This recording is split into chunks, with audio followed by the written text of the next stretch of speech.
Good morning. I'd like to call to order the New York City Transit Committee. Let's get started with the public safety announcements. Your safety is of the foremost importance to the MTA. Therefore, we ask that you listen and adhere to the following instructions. If you witness an emergency, notify emergency personnel in the room and call 911 immediately. Please follow any audible instructions provided through the public address system or visually on screens in the event of an emergency. If an alarm sounds, wait for a public address announcement and follow instructions. If told to go to another floor or to evacuate the building, leave all unessential items behind and use stairwell A just across the main hallway or stairwell B down the hallway past the elevators.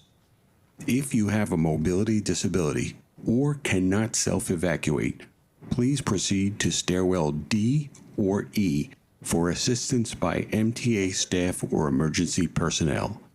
An automated external defibrillator, AED, for use by trained personnel is in the main hallway just past the elevators.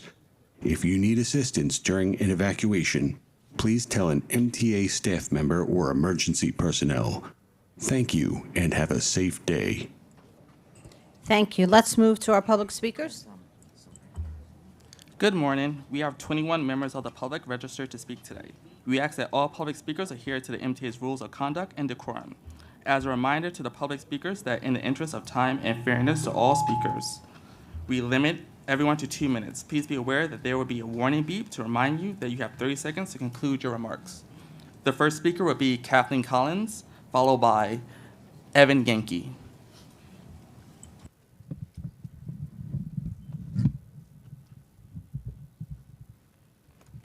Thank you. Good morning, everyone. My name is Kathleen Collins, and I'm with Disabled in Action. I'm sure you all know me. And today, consistent with the season of the holiday spirit, I am writing my holiday wish list to the MTA. Dear Governor and the Governor, dear Governor Hochul and MTA board members, please make the on-demand e-hail pilot program available to all accessible riders who would like to use it. 2, please eliminate the restrictions on the number of rides a person is allotted to take on the on-demand e-hail pilot project. 3, please increase the amount of the cost the MTA will cover for each trip on the on-demand e-hail pilot program so that more of the city can be reached without the on-demand passenger having to pay significant out-of-pocket costs. We understand that the MTA faces budget constraints just like everyone else. However, the cost of placing more people on the on-demand program is minuscule in comparison to the MTA multi-billion-dollar budget. 4, please make sure that wheelchair securements, seatbelts, and shoulder belts are used for all passengers in wheelchairs, whether they ride in broker service or for hire vehicles in the on-demand pilot project. And finally, please settle the elevator maintenance case. It has been too long, and it is time that it needs to be settled. Thank you, and wishing you all happy holidays and a happy new year.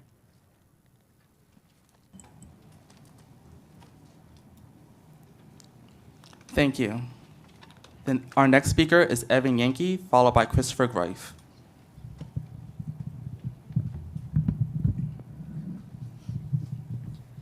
Good morning and happy holidays. My name is Evan Yankee, and I am the Advocacy Director for Brooklyn Center for Independence of the Disabled, an organization by and for people with disabilities. We are here today because we are excited that as a Christmas gift to us, congestion pricing has been partially restored and will provide some funding for the MTA again. But it will not be a happy holiday unless the 23 proposed subway elevator projects go forward and go forward quickly. Riders with disabilities in the transit system depend on being able to use the system, and we have spent nearly half a year with these projects in limbo. While we are encouraged to hear that these projects will return, we are here today to ask you to implement these projects as quickly as possible so that people with disabilities can benefit from our transit system. In addition to elevators, we are also here today to again encourage you to expand the Access-A-Ride on-demand program, as Kathy referenced. Last month, we came here to testify about the on-demand program and its success in allowing people with disabilities to use our system of public transit and maintain specific schedules for employment. After we shared our testimony with some of our constituents, we heard from many people who are not yet able to participate in the on-demand program, who had not heard about the program from the MTA, had only heard about it from our testimony, and these constituents shared with us all of the ways in which they would benefit from the program and its expansion. People with disabilities in this city are prevented from having consistent schedules for employment, social lives, and any other reason for travel because the on-demand program is limited. Opening up and expanding the program will unleash significant benefit for this city and its people who depend upon consistent transportation. Thank you. Thank you. The next speaker is Christopher Greif, followed by Jason Anthony. Good morning, everyone. Christopher D. Greif. Want to wish first happy holidays to all and all a great 2020-24. First, I want to thank our NYPD because this is a message for all disabilities and little kids. When I say little kids, it's even lower than me. Want to say thank you for the safety of the holiday train. You know, the last 2 weeks we had a lot of officers on the train keeping the safety. So I do want to thank our NYPD, and we still have 2 more weeks.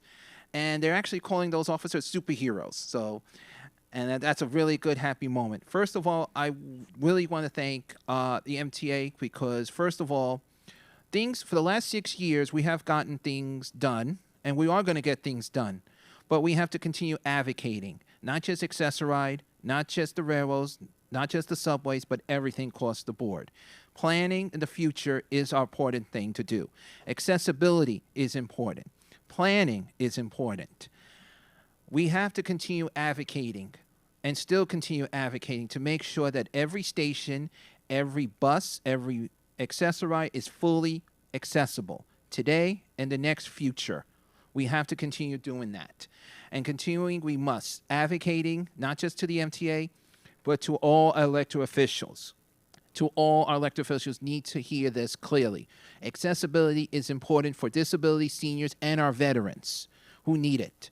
Also, just to be very clear to all the press who are listening, don't forget disability is part of the reduced fare. Some of us seen that say only mentioning seniors. Yes, seniors are important too, but people with disabilities also should be added in, which MTA has done that. And I thank the MTA so much. I thank our president. I thank our Chief Accessibility so much. And I mean everyone. Thank you and happy holidays to all. Thank you.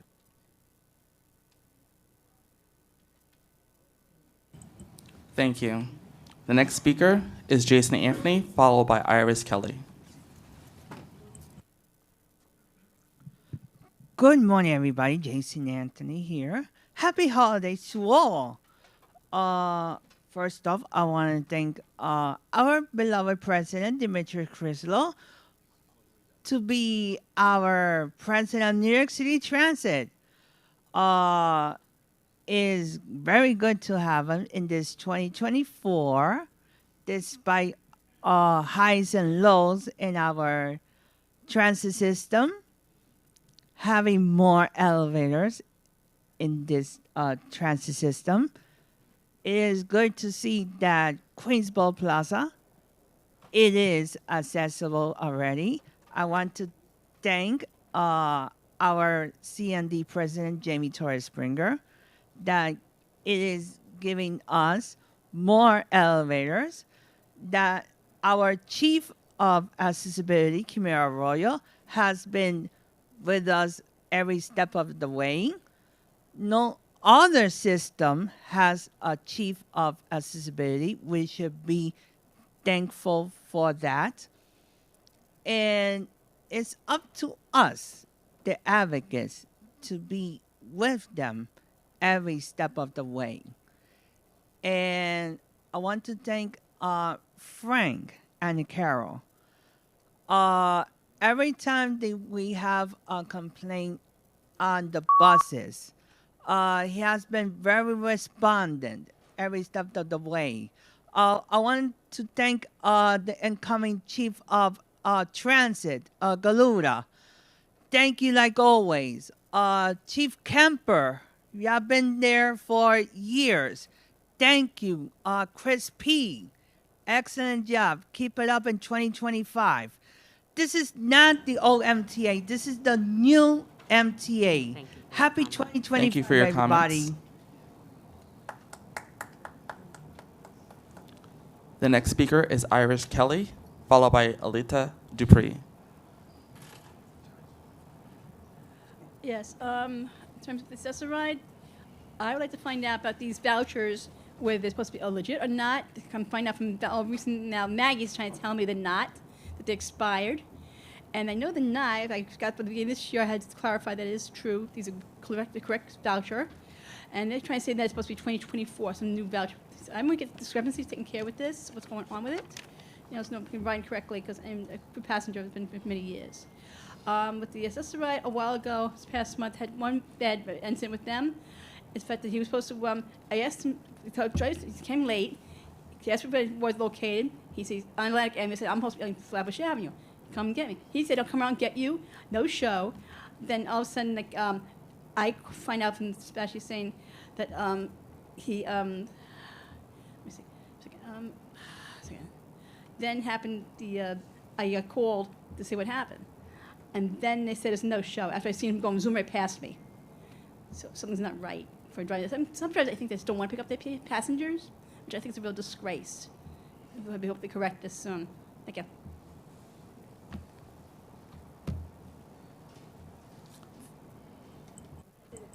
Thank you. The next speaker is Alita Dupree, followed by Maddie Hyland.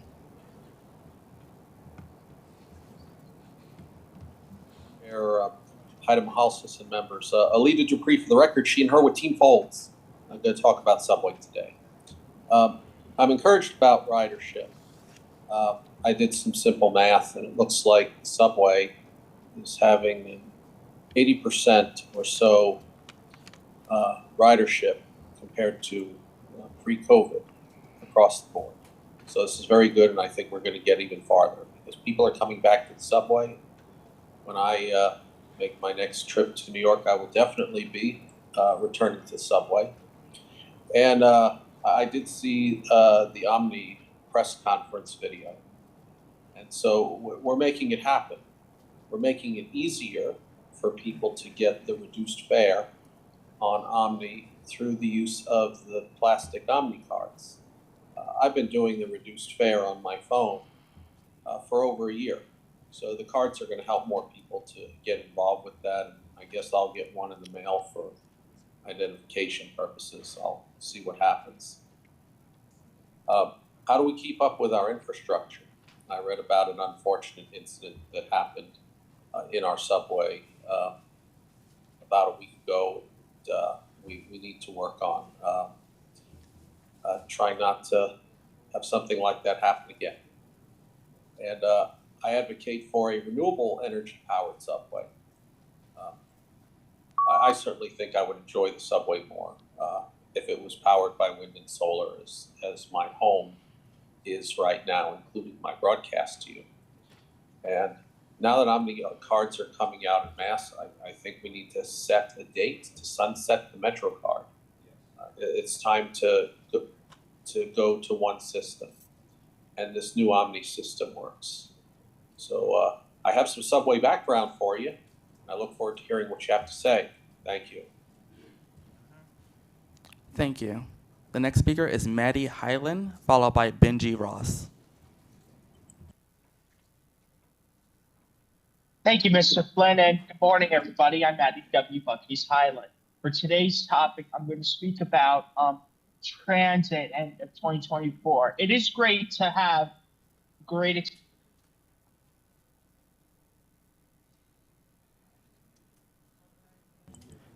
You're muted. Okay, begin again, please. Okay, testing. Can you hear me? Please continue. All right, thank you very much.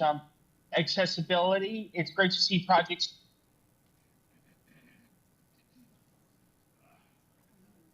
founded a metropolitan church back in the 60s. It's not your mother or it's not your father or your grandfather's MTA. It is the new MTA, folks. And the second thing I'll add is that that safety is an important thing, as it's been a roller coaster ride in 2024. As outgoing President Joe Biden once said, as a U.S. Senator from Delaware, crime is like cutting weeds through the grass. So with that being said, everybody, please happy holidays and have a great 2025. Thank you, Mr. Flynn. Thank you. The next speaker is Benji Ross, followed by Omar Vera. Good morning, NYCT committee. I'm Benji Ross, an intern with the Permanent Citizens Advisory Committee to the MTA, PCAC. We appreciate the rollout of reduced fare Omni cards announced last week and look forward to even more affordable access for more New Yorkers. With City Council passing City of Yes, PCAC believes the MTA has an unprecedented opportunity to gain new riders and benefit from additional revenue they will bring. City of Yes is slated to build as many as 80,000 new homes and encourage transit-oriented development around our city. In a recently released report, PCAC found that these new homes could generate 97,000 new daily transit riders who could provide an estimated $309 million a year in new fare revenue for the MTA by 2039. Recovering ridership from the pandemic and securing additional riders to offset operational costs has been a high priority for the MTA, and City of Yes can be an important catalyst to meet these goals. To capitalize on this opportunity, PCAC has 4 key recommendations as City of Yes is implemented, including 1, work hand in hand with the Department of City Planning and the Department of Transportation to enhance service, especially for bus routes in neighborhoods far from subways and in the boroughs outside Manhattan. 2, monitor which subway, bus, or rail projects require capital improvements in neighborhoods that see the highest growth from City of Yes in future capital plans. 3, adjust service with revenue gained from additional ridership. The MTA should explore using newly gained fare revenue to increase service when needed. 4, make paying the fare convenient and affordable for the commuter railroads by creating a weekly city ticket with transfers to subways and buses and expanding the fare fares to the rails within New York City. In all, City of Yes is an amazing opportunity that the MTA needs to capitalize on to thrive in the coming years. The City Council has done our job. Let's work to better transit New York City. Thank you. Thank you. The next speaker is Omar Vera, followed by Mark Sacamanga. Good morning, MTA Transit and Bus Committee. Happy holidays so far. First of all, let me just say the nostalgia train ride, phenomenal. Although I do wish you would have put it on the RT Broadway 7th Avenue line so we get to ride the Redbirds, because the Redbirds are all classics. I miss them a lot, but yes. Second, I do agree with all what you're proposing regarding, and great job for having congestion pricing back on board. That's desperately needed. We need that funds for more of these projects. But I would also recommend, for example, why can't we just put CBTC on the 8th Avenue line and the Concourse line north of Columbus Circle? Signals sometimes fail there too, so we need modernized signals like both uptown and in the Bronx along the I&D lines. Ditto for that for the Broadway 7th Avenue line north of Columbus Circle, because we need signal modernization. One more thing I'd like to recommend regarding the new subway cars you're ordering, the R262, the R268. This may be a long shot, but I'm hoping that that you at least keep the car interiors walls silver, like you have the current R62, R62A, R68, R68A, because I really enjoyed the car interiors. They look, you can see yourself in the reflection in the mirror. I'm gonna, like I said, if you don't implement this, I'm gonna miss the silver walls. The silver walls are a great touch, and I especially enjoy them on the D train and on the 1 line as well. Thank you so much, and Happy New Year. Thank you. The next speaker is Mark Sacamanga, followed by Robert Whittaker. Good morning. My name is Mark Sacamagno, and I am a bus operator from Olma Park Depot in Brooklyn for over 13 years. On July 8th of this year, when reporting for work, I got injured in a depot. I spent a week in Lutheran Hospital and 5 weeks in a physical rehab facility. My claim was denied, was contested. I sustained 2 fractured bones in my right foot. I haven't received any money from workers' comp since July. I called my caseworker numerous times a day for weeks and left messages, and she never returned my phone calls. My hearing was on November 25th, and the decision was in my favor. The judge awarded me back pay, and I was supposed to receive it in 10 days, and as of today, I have not received anything.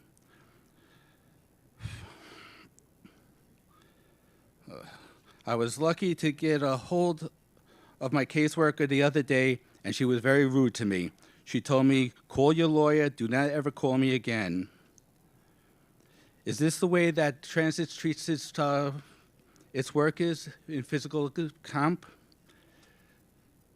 They want us to get better and get back to work, but my doctor ordered a CAT scan for me the other day, and when the physical therapist and radiologist went for the authorization, it was denied.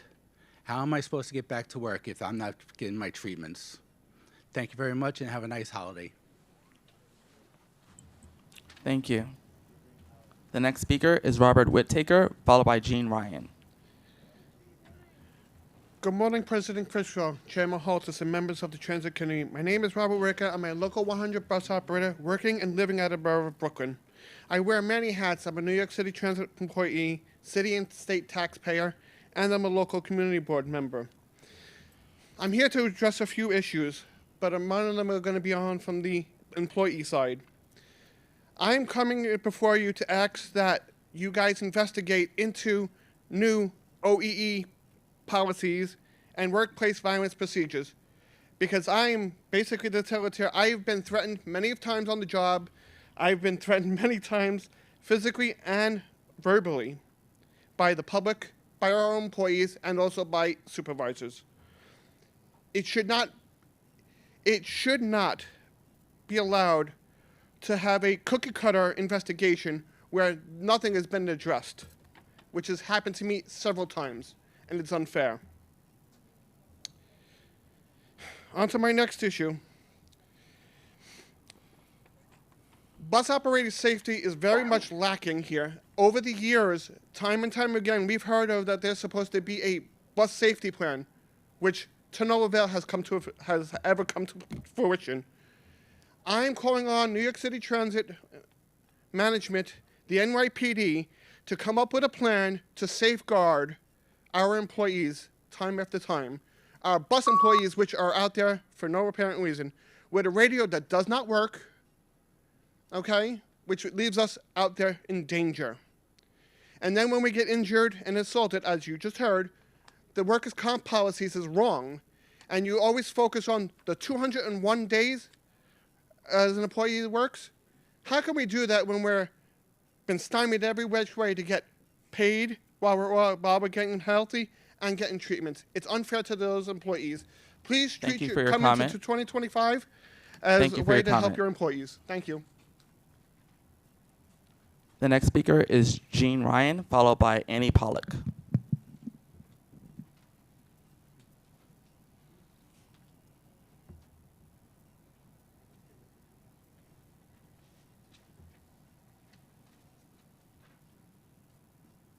Hi, I'm Jean Ryan. I'm president of Disabled in Action of Metropolitan New York. I have hearing loss, and a room like this is really hard to see in because I always need to read lips. And there I am. I can only see some of the people. I can see the backs of people, but I can't see the fronts of most people who would be speaking.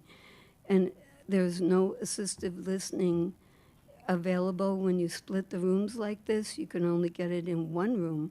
But I don't want to go to the committee room in the other room. I want to go to this committee.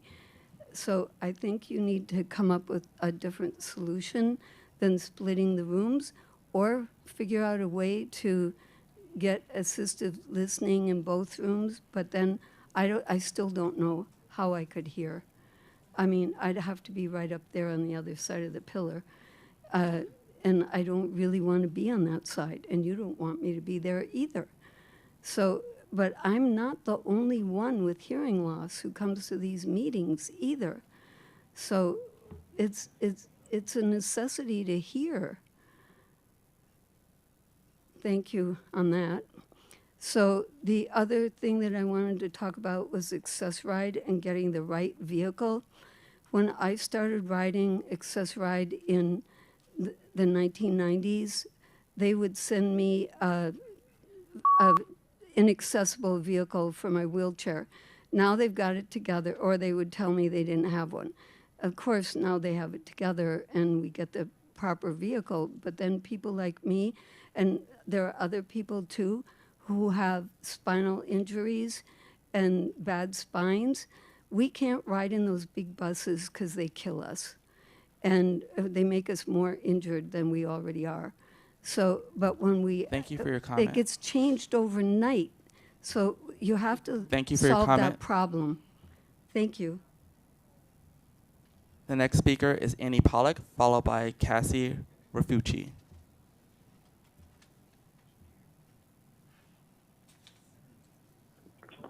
Okay, good morning, everyone. Andy Pollock for the record, Passengers United. Let's get into the good, let's get into the bad.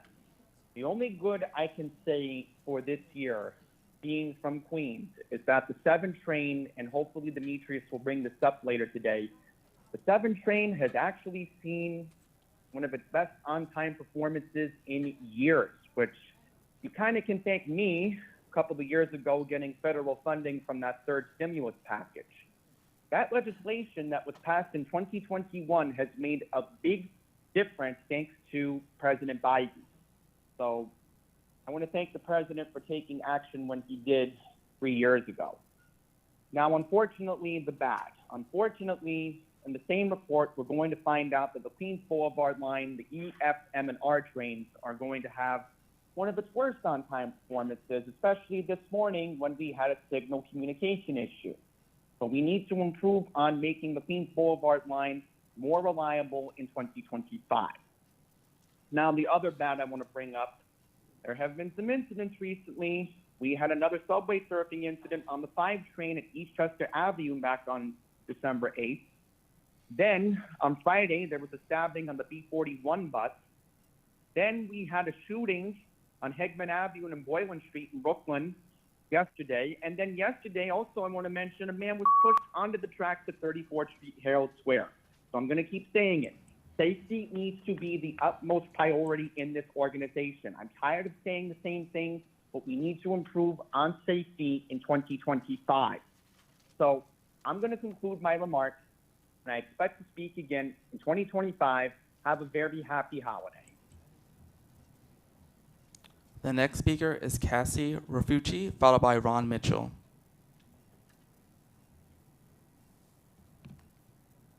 This is President Crichlow and Transit Committee members.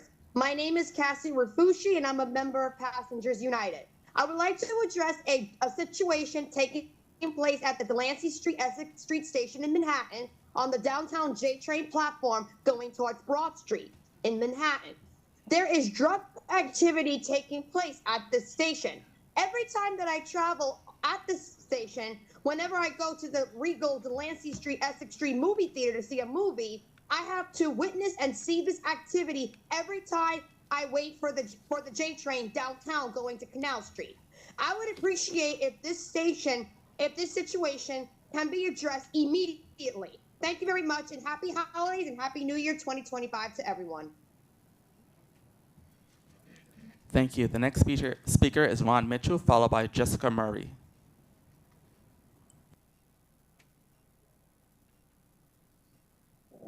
As usual, I prepare. Are you able to hear me? Okay, good morning. As usual, I prepare a number of remarks, and I end up going off topic because there are just so many things to address. With regards to everyone who just continues to lauding themselves with the congestion pricing that's about to go to in 3 weeks, I just think it's, again, so insane, Governor and MTA board and all of your supporters, despite how much we do need all of these changes and improvements in capital programs, the fact that if it was going to be a real onus on the public back in June, during the holiday season, how much additional of a burden is that going to put on families? And just thinking about how many people are probably not going to have the holiday they want because they're concerned about what's going to happen in a few weeks. As far as the MTA being the epitome of this management, you go back to 2003, unfortunately, so many people from New York are not from New York, but you guys had multiple sets of books and said, so what? And there was no recourse. As far as maintaining a modicum, even a fair modicum of service, in the Bronx, as you continue to do the bus routes, you promised that there would be 8-minute service or 10-minute service on many routes. You added these articulated buses to several routes so that you could shorten the number or lessen the number of buses run per hour. And with regards to subway service, when there are going to be planned changes in terms of the number of trains you're running, there's supposed to be some notice. Frequently on weekends, what's supposed to be a 10 or a 12-minute headway, you're waiting 15 minutes for a train. And for a train that has 2 terminals, you got to work 30 minutes or more to go to the airport. It's insane. The psychology of why people fare beat is because you have staff who doesn't care or who, despite making $40 or $50 an hour, don't want to, be pleasant. You go to stations like I'm at right now, Interrail Avenue, there are no cameras. And in November 2021, people said there were cameras in every station. There is no camera here. There was no camera for my FOIL request when I had an assault at Dyson Street. And I can tell you guys are really playing with fire. Thank you. Happy holidays. Happy holidays. Thank you for all your help. Welcome. The next speaker is Jessica Murray. Hi, good morning. My name is Jessica Murray. I'm a member of the Elevator Action Group and the Advisory Committee on Transportation Accessibility. I also earned my PhD at the Graduate Center, CUNY, in 2020 in developmental psychology. I studied theories of motivation in relation to accessibility and how it impacts people with disabilities and their well-being. So naturally, I was intrigued when I heard about this $1 million study to understand fare evasion from a motivational standpoint. And I have to say that I think when you get the results back, I hope that you're willing to look at yourself because honestly, I don't think it's that as deep as you think it's going to be. You're going to find that people justify fare evasion because they feel that they're owed something in money or time when service doesn't meet the standards that they should. I want to also echo my CUNY colleague who was here last month to talk about the bus disaster that's happening in Staten Island right now. I'm going out to College of Staten Island once a week to work on an archive of disability rights activism here in New York City. And it takes me 2 hours to get there each way because the bus driver that is supposed to leave at 9 o'clock doesn't wait for people to come off the ferry and get on the bus. He leaves as people are running down, trying desperately to catch that bus. The 9:15 is operationally not existent anymore. Is it still on the schedule? Yes. Do they ever say the 9:15 isn't running? Only when I complain on Twitter. So I've had to wait half an hour during rush hour multiple times. Do you think I might have a reason to justify not paying the fare? Maybe once or twice? I mean, I still do because it's based on my identity. I know that it's important to pay the fare. But I hope that you'll look at yourself because I think there are many better ways to spend $1 million. Maybe stand up a travel training program that we haven't had since before the pandemic that people with disabilities desperately need. I have a lot of other ideas. I'm part of the advisory committee. Thanks. Thank you. At this time, we ask remaining registered speakers to stand by as we transition to a separate live recording session. Public speakers in the room, please join us in conference room 4. Thank you for your cooperation. Thank you to all our public speakers. We move on. And now I'd like to make a motion to approve the minutes from the November 2024 meeting. JR, do I have a second? Dan, all those in favor? Aye. Against? Okay. Motion carried. Thank you. We move on again. Thank you. Are there any changes to the work plan, Demetrius? No, Madam Chair. Okay. You want to move on with your president's report? Sure thing.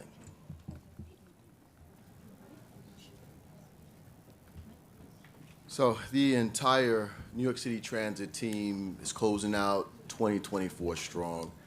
We're going to spend a good portion of time talking through some of the accomplishments today and where we're looking to be for tomorrow as we push forward with our priorities focusing on safety and service.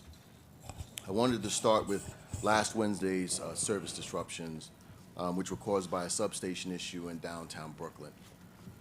This was a significant service disruption with impacts to the A, C, F, and G lines.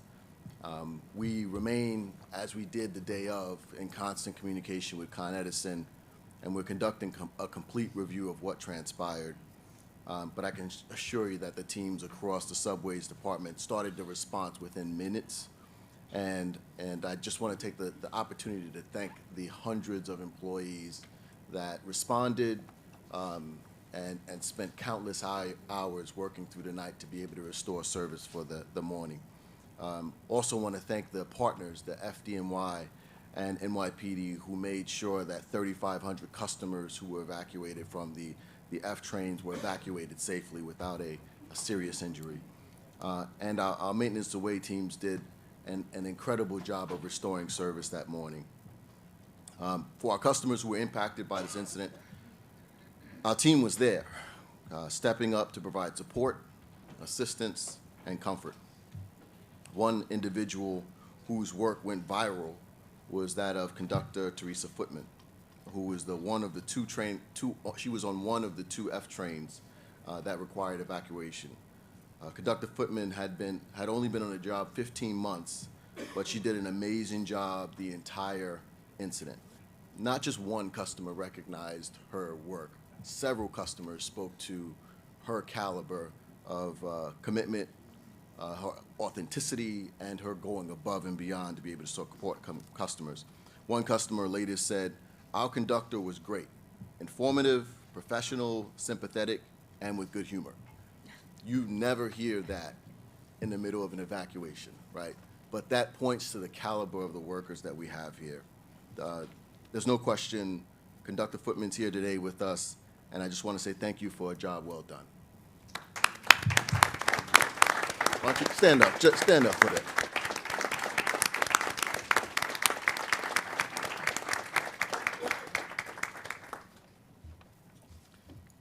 So last week was a big one for our Omni program, and 1.5 million seniors and people with disabilities who benefit from reduced fares. We are now in the process of upgrading all of our reduced fare riders to Omni. This is a major transition. 1.5 million Omni cards are being mailed out to customers, and our customer service center at 3 Stone Street is now able to issue cards directly on demand to new applicants right on the spot.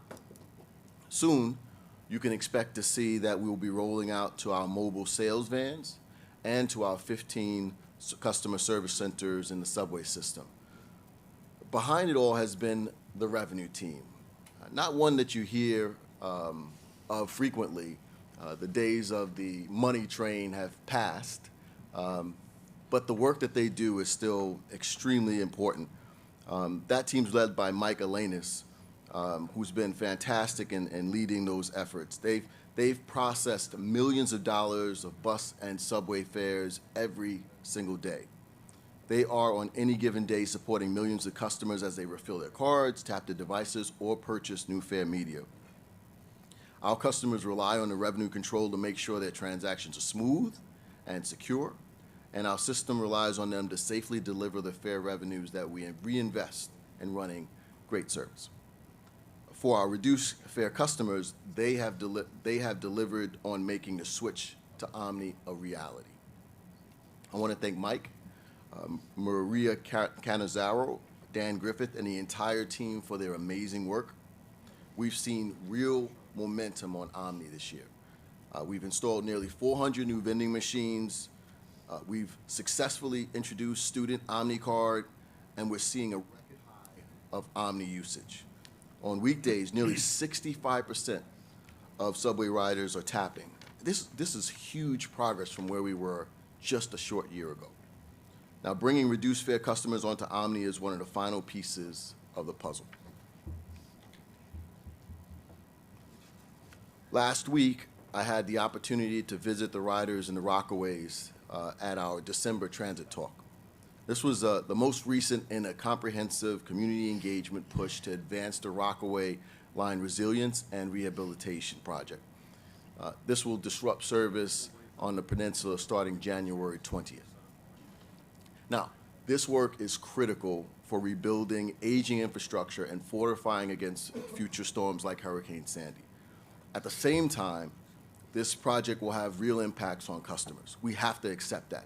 Riders in the Rockaways already experience and face long trips, and I can tell you that the team is completely committed to providing our 10,000 daily riders who will be impacted by this work with the best possible service alternatives. To do that, we've appointed Hugo Zamora, fresh off his work on the G line, to serve as the transit project lead. We'll be running 2 shuttle bus options to connect riders to the A train at Howard Beach, with trips as frequent as every 4 minutes in the peak. And we'll be using every communication tool in the toolkit to keep customers informed and supported during the outages. We want the feedback. We want to hear what we're doing well on. We also want to hear the things that we need to improve upon. And having a representative that's touching base with all folks within transit, on the bus side, subway side, communications, that's the key to our success in being able to deliver on it to our customers. We continue to make progress in our electric bus deployment. Early this month, in close partnership with the New York Power Authority, we opened new overhead chargers at Charleston Depot in Staten Island. This paved the way for the first ever zero-emission buses to roll out in Staten Island streets. I'm also pleased that thanks to the unpausing of congestion pricing last month, we were able to complete a procurement of an additional 265 electric buses. These buses are better for riders. They replace vehicles that are over a decade old and beyond their lifespans. They offer smooth and reliable rides. They're also better for our communities. Buses are engines of equity in our city, and making our fleets greener does more than just reduce emissions. It makes working class neighborhoods that rely on our bus services healthier and more livable communities. Continue on the theme of rolling stock. Today is a big day for our subway system. Soon, this committee will be voting to exercise the second option to our R211 contract with Kawasaki. Riders on the A and C trains have been big winners in the past 2 years. Today, there are 320 R211s in service and more coming every month. Soon, the entire fleet of both lines will be equipped with CBTC-equipped trains that are ready to one day communicate with wayside equipment for CBTC. And on Staten Island, I'm pleased to share that our R211S has now passed its 30-day in-service test, teeing us up to introduce more new cars on the Staten Island Railway in short order. We're in the middle of a generational upgrade to our subway fleet, and the benefits are huge. The R211 cars are much more reliable than R46s that they're replacing, 5 times as reliable. They feature wider doors, better signage, displays, and crucially, they are equipped with video cameras to improve the safety of our customers and employees. Today's action means that 435 more of these cars will be coming soon to our system, including 80 additional R211T open gangway cars. These new cars are scheduled to arrive in 2027, and with this option, our R211 fleet will eventually consist of over 1,600 cars, which will move our customers in the B division for years to come. Now, for more good news, I'm excited to announce that in the first quarter of next year, we'll be moving at least 2 5-car open gangway trains to the G line. Our G line riders will have a nearly 2 in 10 chance of riding an open gangway car. I could see people geeking out right now. I know you love it. I know you love it.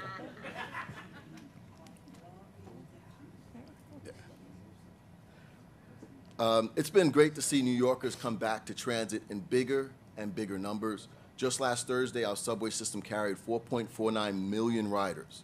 When you think back to the peak of the pandemic, when we were running essential service that our city still needed, but carrying a fraction of ridership, it's amazing to think about how far we've come from that point. Thursday saw another peak in total ridership, 5.9 million riders across subways and bus.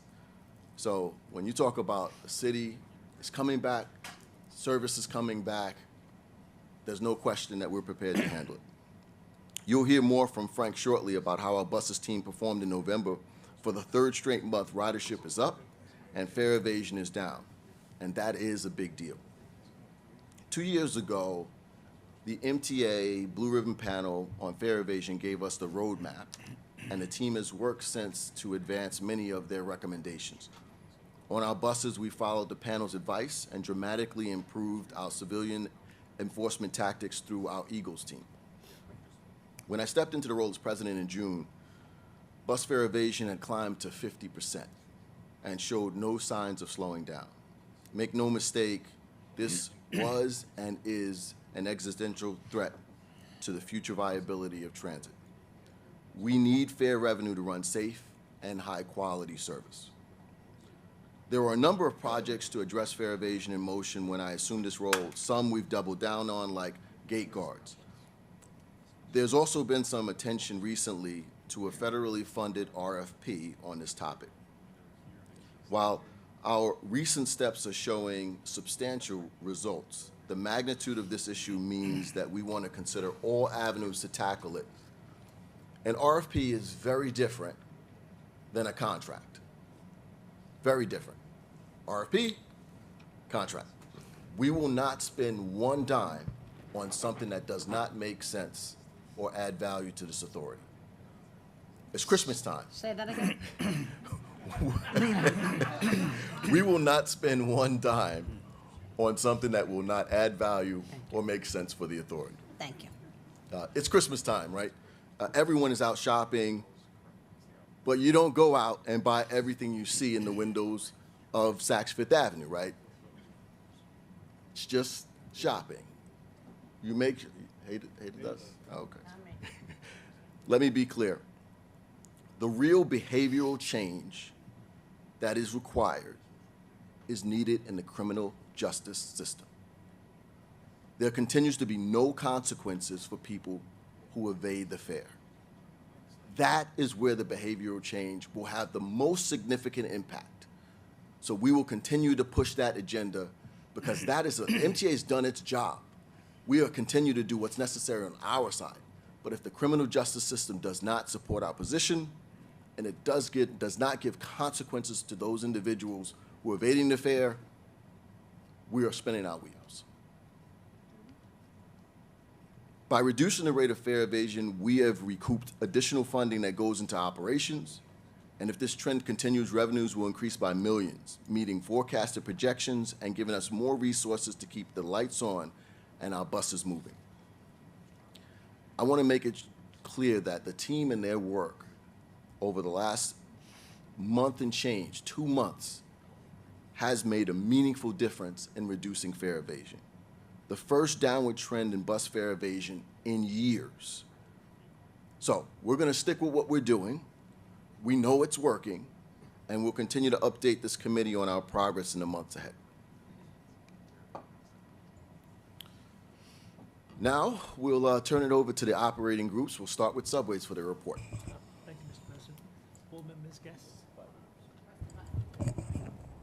There you go. Thank you, Mr. President. Board members, guests. Subway's performance for November. We had an OTP of 82.9%, which was an incremental improvement from the previous month of 0.2%, and year-to-date of 81.8%. It's the second highest OTP for the year. So, and the improvement for the last several months. In terms of weekend OTP, we achieved 85.9%, which again is above the target. Slight dip on the previous month, but year-to-date at 84.2%.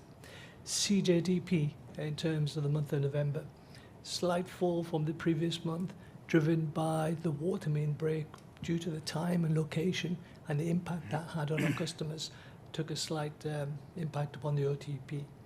And that, all of that on top of the ridership numbers, which have continued to increase, ensuring that not only are we carrying more of our customers on time to the destination, but also safely as well. That concludes the performance metrics for subways. Thank you. Good morning. For bus, November performance. So service delivery in bus for November reached 95.3%, just about the same as last November of 23, which was 95.4%. We are about 0.5% short of October, and we're still on par with the same year-to-date average versus last year. Customer journey time, similar to service delivery, was 68.4, which is 0.6% lower than October. Year-to-date speeds are stable and just slightly above 2019 levels. November bus speeds averaged 7.9 miles per hour, matching October. Average weekday paid ridership in November was 1.43 million. That is 7.9% higher than November of 23. And as the President stated, we are seeing conclusive change with fare evasion with all the efforts. September, October, and November were the first months in a year and a half that paid ridership actually increased on buses compared to the previous years. And weekday total ridership in November was 2.77 million. This is 7.5% higher than November of 23. That concludes my bus report. Thank you.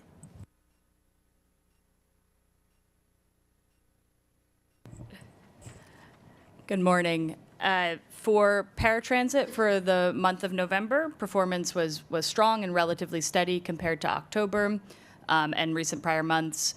We continue to exceed 95% of trips in the 30-minute on-time performance window and over 90% of trips in our tighter 20-minute on-time performance window, the goal that we continue to drive toward. As with subways and bus, ridership continues to be up. We saw a slight decline in ridership in November as compared to October, but more importantly, comparing 2024 to 2023, we continue to see this continued trend of 15 to 20% ridership increase year over year, and that's something that we're tracking very closely. I thank the team at Paratransit for their continued hard work to maintain this record level of ridership and record level of performance at the same time. It's really quite an impressive accomplishment. And our customers continue to, give us the positive feedback that a lot of the changes we made around the operation are working well. Finally, our call center statistics remain very strong. We have 98% of our calls answered, and even with our ridership increase, by continuing to grow the use of our app and make other efficiency changes to the call center, we are meeting the demand across the board. And that concludes our report for the month of November. Thank you.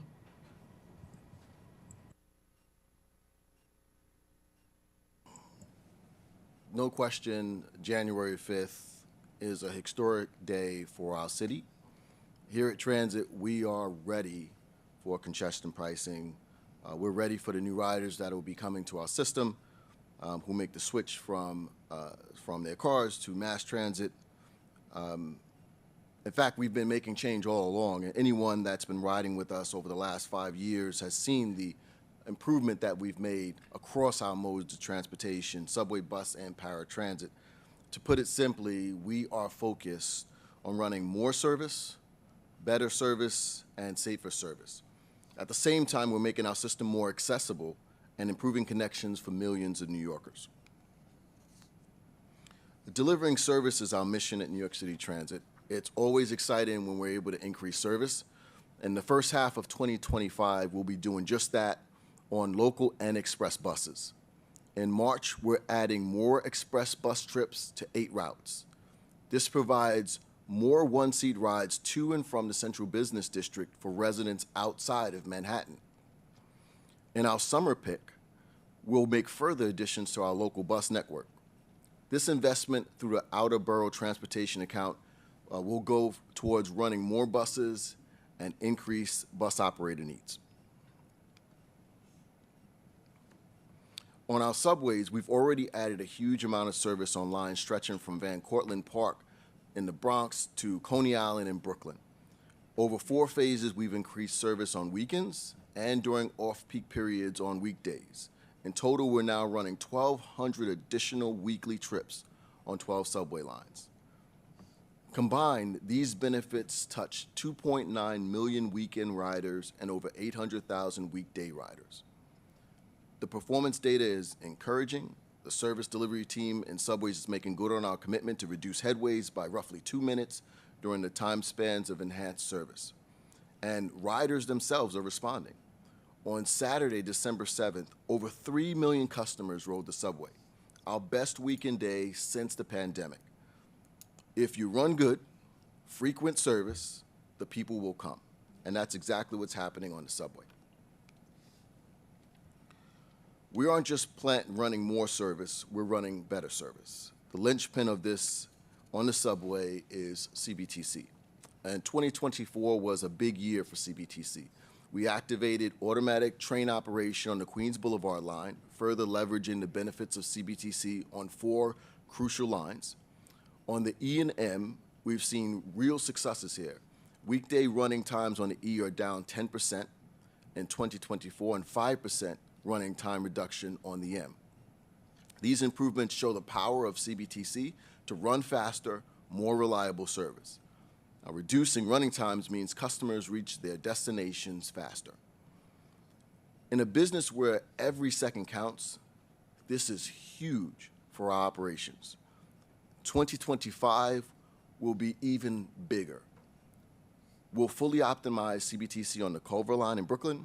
We'll complete the 8th Avenue line of CBTC project for the A, C, and E lines.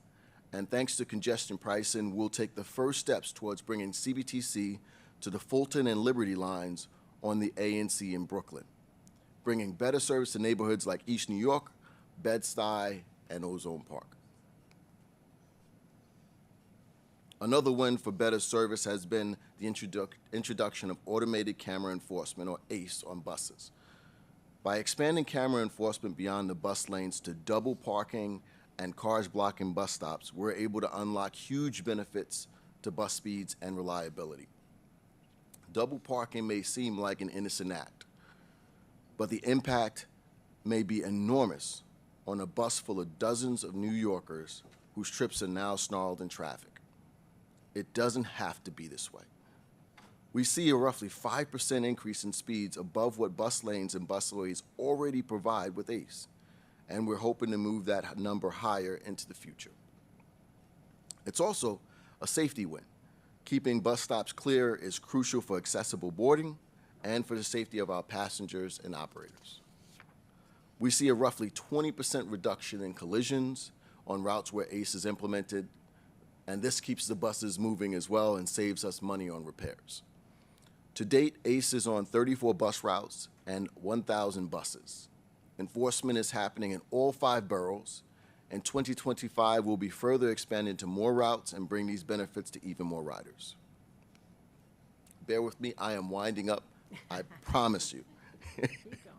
We're also focusing on doing the fundamentals really well here at Transit.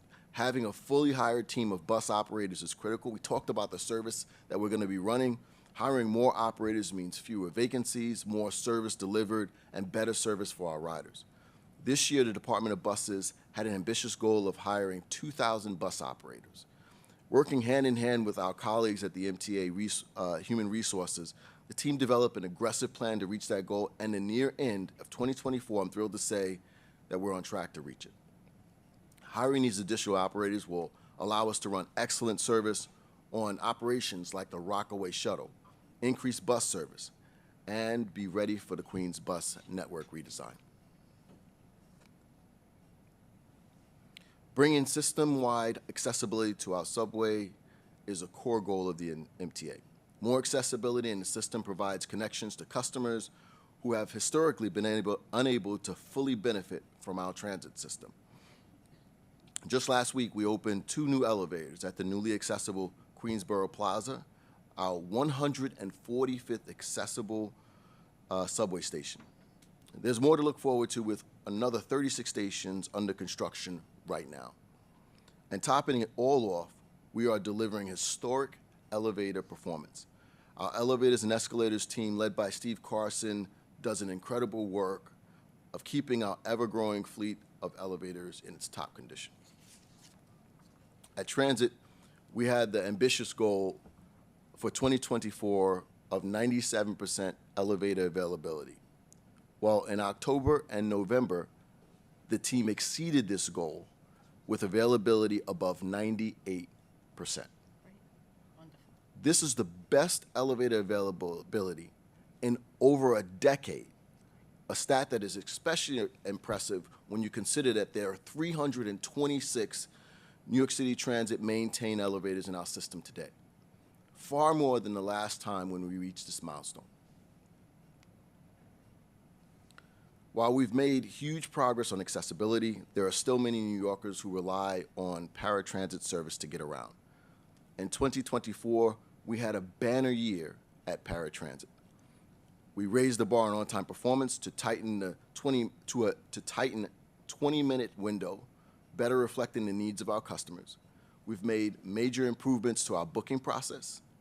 At the call center, answers times and booking speeds are better than ever and far exceed peer agencies. Our My AAR app is now supporting roughly 20% of all booked trips. This brings real convenience to riders who prefer to book online while freeing up capacity for those who prefer to book via phone.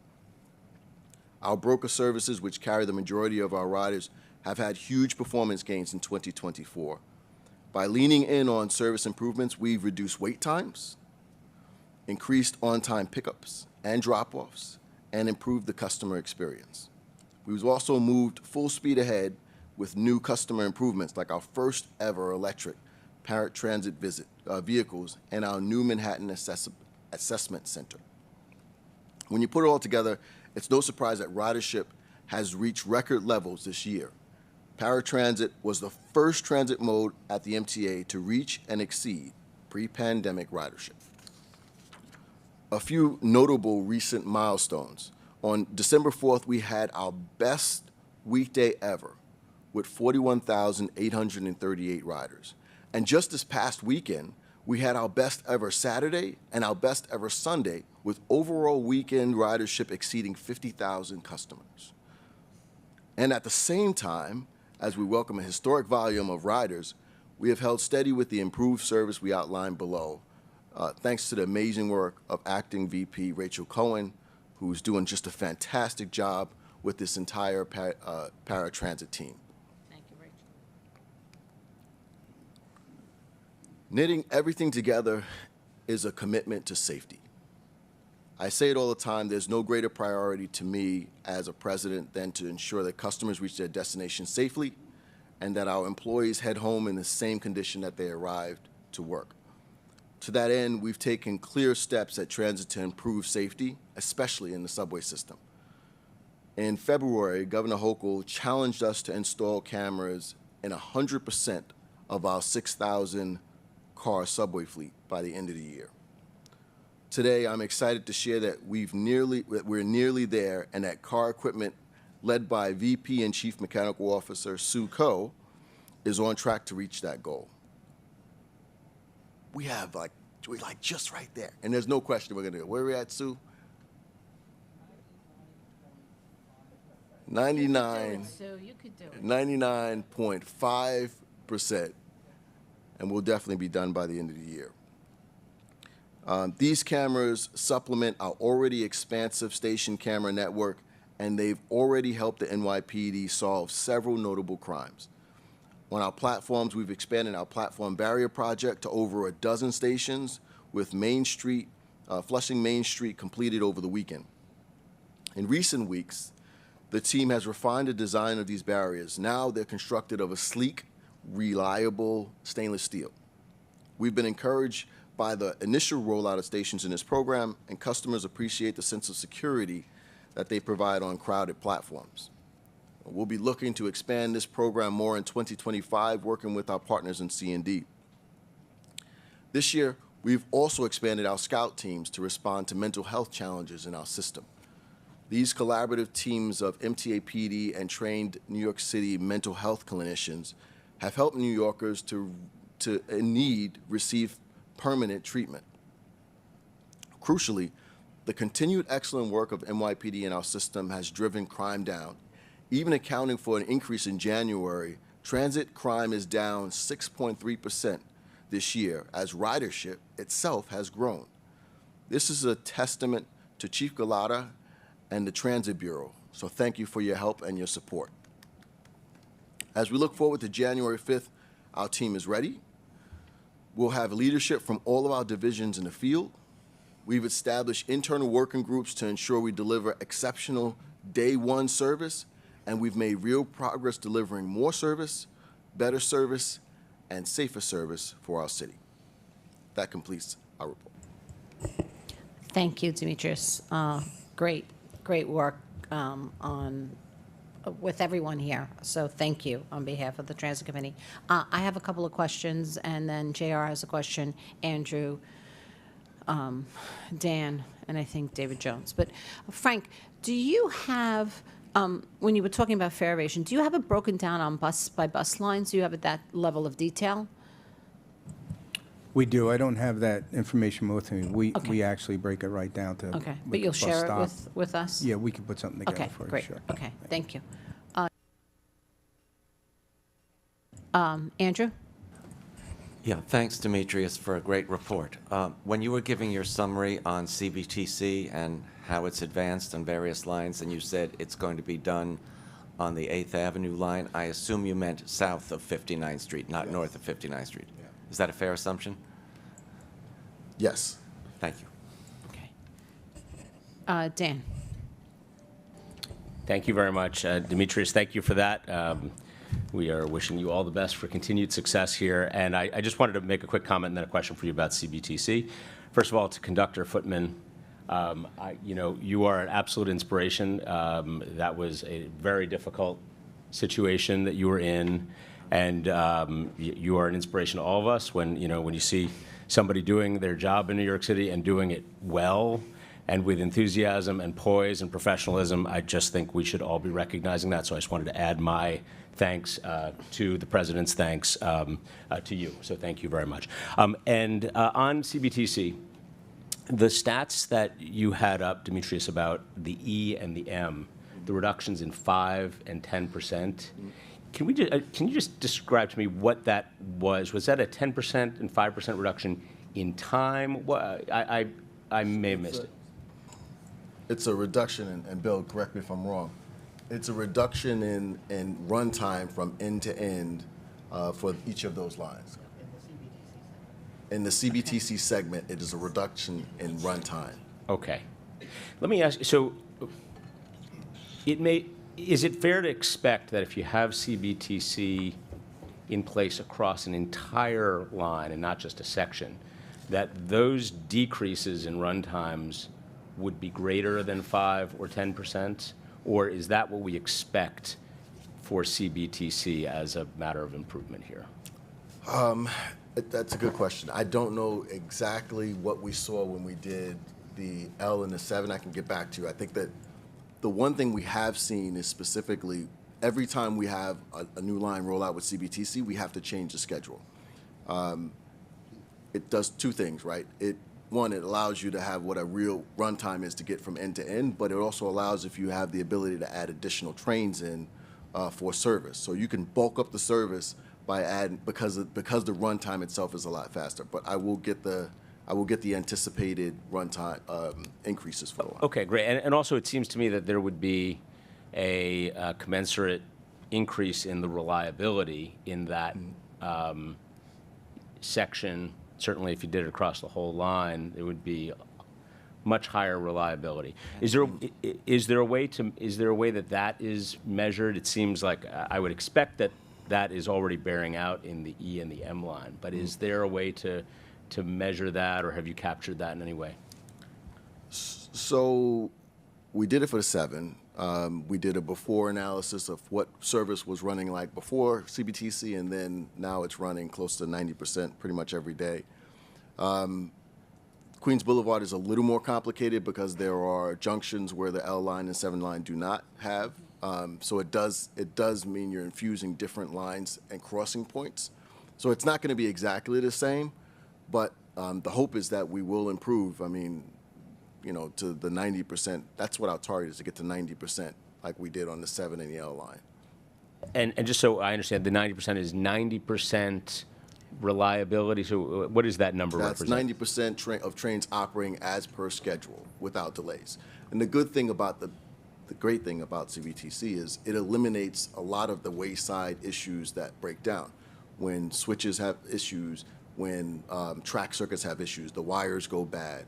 All of those components are less. So less things have the opportunity to break down with CBTC, and therefore you're just focusing on the components that are tied to the CBTC system. Yeah, I think that's totally right, and one of the most exciting things that's happening around here, and I think it's one that is least understood and recognized by New Yorkers, so I think it's worth highlighting, and I think that the numbers of 5 or 10% don't even, capture how important and how meaningful this will be once broadened and expanded. So anyway, well, thank you for that. Yeah.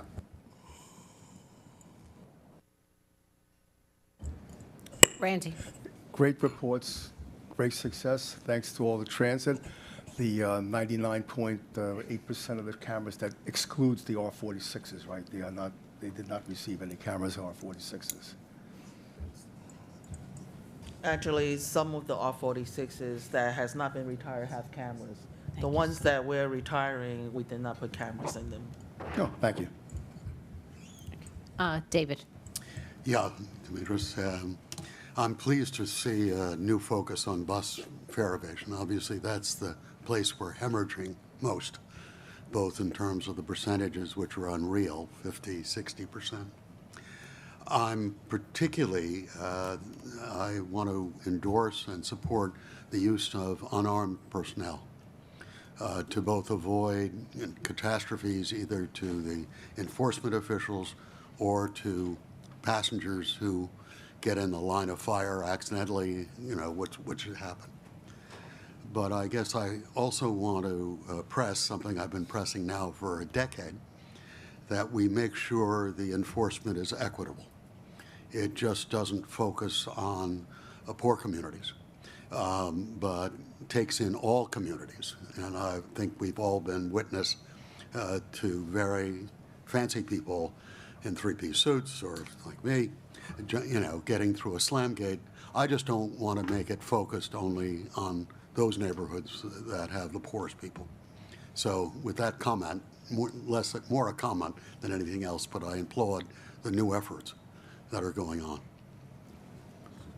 Great. Go ahead. So yeah, totally agree. So right now, both in bus and subways, we've made sure that all 5 boroughs are getting the attention that they need. And the team is trying to, what we've been really focused on is good data, right? Your ability to be able to really combat fare evasion, you have to have good data to support that. And selecting the locations that have the highest fare evasion and then targeting your response for those locations is, ultimately like our best way of being able to really make a dent. To waste the resources to put them at a location that doesn't see fare evasion rates as high, just wouldn't be a good place for New York City Transit or MTA at large. But in within the next couple coming committee board presentations, we'll talk a lot more on the specifics of fare evasion, particularly some of the progress that we've made. We've been kind of haven't been saying publicly, but we are making some substantial changes and improvement there. That's why I asked Frank for the, what lines have more of the, anyway, but it's all good work. We're moving in the right direction, which is the good thing. Thank you, everyone. Okay, Demetrius, we're going to hear from our quarterly Transit All-Stars. We're going to hear about our Transit All-Stars. Yep. So, let's see. Presentation? No. So today we are going to highlight some employees who demonstrate success towards meeting our service and safety goals. Well, we have to ask about that. And these employees are truly making a difference. This quarter we have 10 who stood out amongst many. First off, we have computer specialist Brian Riccardi. and Associate Staff Analyst Conrad Wilusko from the Department of Security. They play a supporting role in managing. Would you two just stand up for me? Thank you. They play a supporting role in managing a very important gate guard contract with Allied Universal Security. The role of gate guards has expanded tremendously over the past year with over 1,000 guards throughout the system. They ensure public funds that support this contract are properly invoiced and paid. So thank you so much. You can sit down. Operations Planning Superintendent Harry Beck oversees the unit responsible for managing over 200 subway service plans at any given time. These plans are crucial for coordinated maintenance and capital work occurring on the subways right away, ensuring smooth implementation of subway diversions. We talked about all the work that goes on to make sure that this amazing system continues to operate, and it's folks like Harry that put in the time, work necessary to make sure it's done well. So thank you, Harry. Appreciate it. Next, subway revenue equipment maintainers Michael Massa and Michael Lee are being recognized for the work they did to implement temporary Omni-validated equipment at Howard Beach Station for the Rockaway Viaduct shutdown. They're over to the right here. Thank you, guys.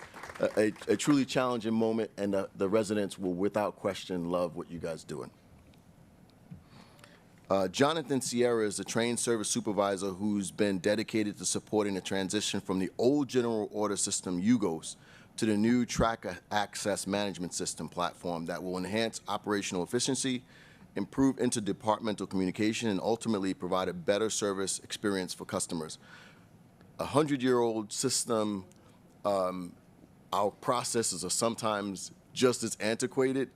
It's folks like Jonathan that continue to push forward on how we implement new and better ways, more efficient ways of doing what we do. So thank you, Jonathan. Thank you. Then we have Associate Staff Analyst Carlos Reynoso from Paratransit. He's been a driving force behind a key customer initiative that expedites taxi authorizations for customers using the My MTA web app. Absolutely a revolutionary way of looking at how we do what we do. So Carlos, thank you so much for your work. Superintendent Kelly Gogan and Dispatcher Peter Watts from the Department of Buses for their commitment and dedication to delivering B103 service and address customers' concerns with empathy and efficiency. Thank you, Kelly and Peter. Appreciate you. And last but not least, we touched on this a little bit earlier, Teresa Footman, who's being celebrated for skillfully handling a power loss incident which resulted in lengthy delays across multiple subway lines. Thank you so much for your effort. Before I wrap up, I want to congratulate Pat Imbro, Special Advisor for Agency Initiatives, for her retirement. That's Pat over there in the back. Pat's leaving? Yeah. Wow. Customer service runs deep for Pat. As a special advisor in the President's office, she oversaw employee engagement initiatives such as the Transit All-Star Program, which we're honored today, to boost employee appreciation for transit. Previously, she was a Senior Director of Strategy and Programs and Assistant Vice President of Strategy and Customer Experience at the MTA. Again, the New York City Transit team would like to express gratitude and congratulations for Pat for her long and distinguished career of service. She will be truly missed. Thank you for everything that you've given, Pat. And that wraps up our All-Stars. So thank you, everyone, and congratulations. Don't go anywhere. We still have some more reports, and then we're going to take some pictures. Chief, you're on. Thank you. Good morning, Chair Maltus, President Krishlow, and members of the board. You have in front of you the latest transit crime figures, showing the subway system saw 202 crimes during the month of November, which reflects a 15.8% drop or 38 less incidents when compared to November of 2023. This reduction was driven mainly by a drop in both robberies and grand larcenies. When looking at the current year, through the end of November, the system saw 2,002 crimes, which reflects a 6.3 reduction or 135 less crimes compared to 2023. That year-to-date reduction is also driven mainly by a drop in robberies, or 89 less incidents to be exact. Shifting to the enforcement picture, the figures show that your transit officers have been hard at work, proactively confronting all the unlawful conduct in the subway system and throughout the city. Arrests and summonses both show notable increases, and fare evasion enforcement remains robust. Through the end of November, we've had 21,000 more enforcement contacts related to fare beating, a very visible act that can negatively impact the rider's sense of order and safety. Shifting to conduct that can have very serious implications on riders' actual safety. During the months of October and November, the proactive work of your transit officers led to the recovery of 19 illegal firearms. These weapon seizures stem from a variety of interactions, from confronting turnstile jumpers, to those smoking in the system, to those unsafe riding between train cars, to those trespassing in unauthorized areas. This textbook transit policing and the fact that 19 firearms were safely removed before they could do harm to New Yorkers with little to no fanfare is a testament to the fine work and professionalism of your transit workers. Let me take a moment to wish everyone here a happy holidays. In my brief tenure as Chief of Transit, I've learned how important our partnership is to a safe, reliable, and orderly subway system. I look forward to our continued work together in the new year. Thank you.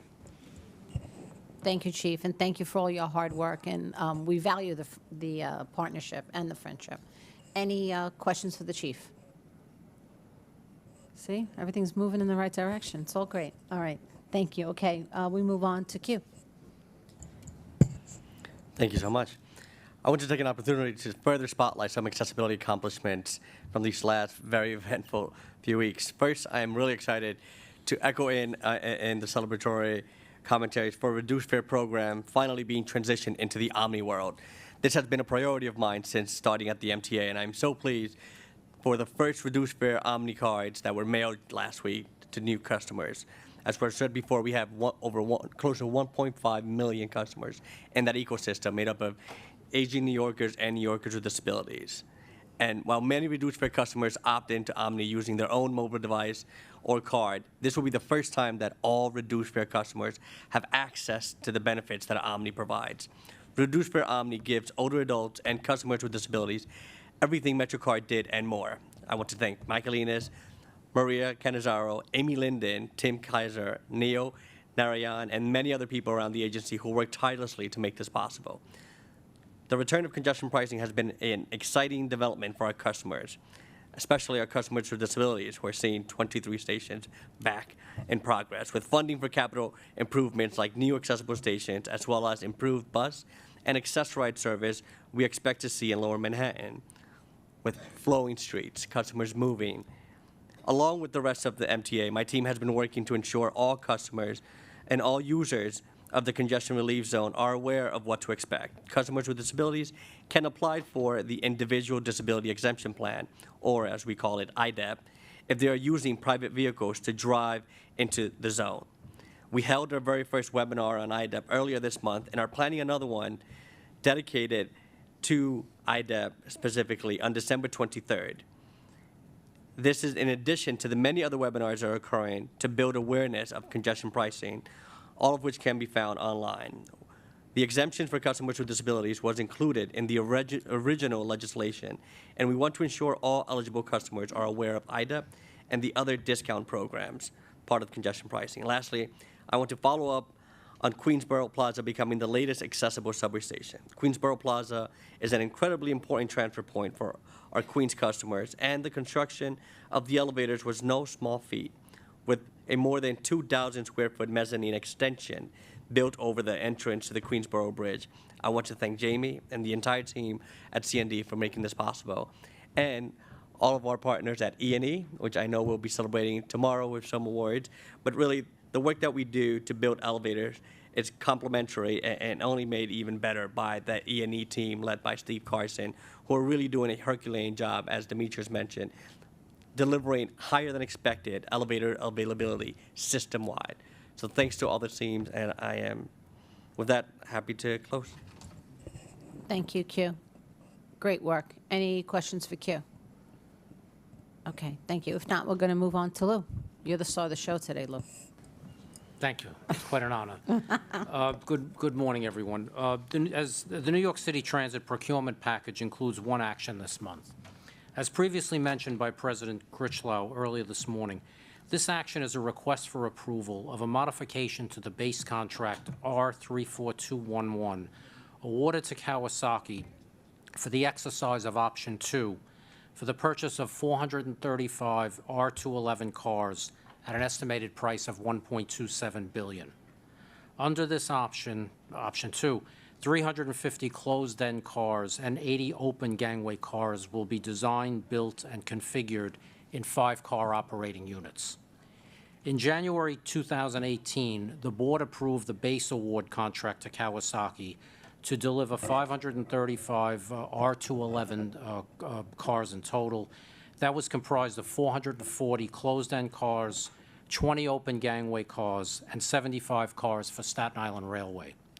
The contract includes 2 options. Option 1 for 640 cars that was approved by the October 2022 board, and this Option 2 for 435 cars, which we would like approval to execute now. The pricing for the option cars is subject to an adjustment formula resulting from changes in labor and material cost indices, currency exchange rates, and other factors already agreed upon and included in the base contract. The option pricing was considered fair and reasonable at the time of award in 2018. Therefore, Option 2 pricing escalated according to indices and adjusted to reflect currency changes already included in the base contract. Delivery of cars under this option is anticipated to start in 2007 and be completed, I'm sorry, I made the same mistake when I briefed Demetrius the other day, 2027 and be completed in 2028. I submit this procurement for board approval. Thank you. Lou, before we take a motion, talk to me about the currency exchange rates. What? We have pre-established formulas in these in these contracts anticipating the execution of the exercise of options. There are a number of elements that would influence the price over time, labor being one of them. I'll use an example. You know, a heavily used material would be metals. There are indices for all of those, and a number of others as well, currency being one. So utilizing the indices in a formula, right, we would take into account the changes in those indices from when the base was awarded to the exercise of the option. So the base price was acceptable, fair and reasonable. An option price was established at that time as well, and then to that option price, the formula would be utilized to determine a contemporary, a current price. Got it. Understood. Any questions for Lou? Andrew? I'm not sure it's for Louis. Might be for Demetrius, actually. Demetrius. When former transit president Rich Davey was here, he stated that he would only utilize the open gangway R211s on local trains. Are you still with that frame of mind? So the new R211, new R211s will come with a couple different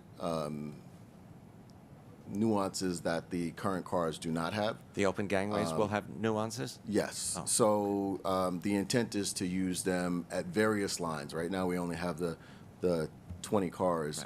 Right. These additional 80 cars are intended to be used throughout the system to get a better sense of how they'll perform on different lines, different outdoor, indoor, different curves in the system. You know, the way we use our cars are different. So that's to get a real good sense of how to use them. Thank you. Yeah. Thank you. I just want to check on quorum before we take a vote. We got quorum? Oh, you're checking. Okay. Oh, Mira, are you guys on the phone? Can they vote, though, on the phone? Yeah, exactly. So there's only 1, 2, 3, 4 of us. Hold, please.